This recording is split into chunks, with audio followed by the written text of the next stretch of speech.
సమయం ఇది ఆత్మ పొందే సమయం, అభిషేకాన్ని పొందే సమయం. అంటే అటువంటి సమయాల్లో ఇతను ఏం చేస్తాడు? సంపాదించుకుంటున్నాడు. దేవుని కొరకు సిద్ధపడవలసిన సమయాల్లో లోకాన్ని వెంబడిస్తా, లోక సంబంధిగా బ్రతుకుతా, ఆస్తులను సమస్తాన్ని పోగేసుకునే విధానంలో నువ్వు ముందుకెళ్ళడం ఇది సమయం కాదు.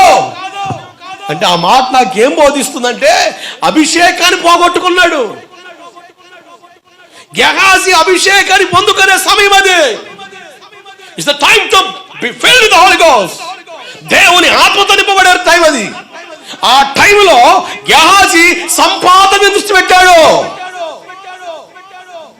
భక్తిని పాడు చేసే సంపాదన నీకు అవసరం లేదు.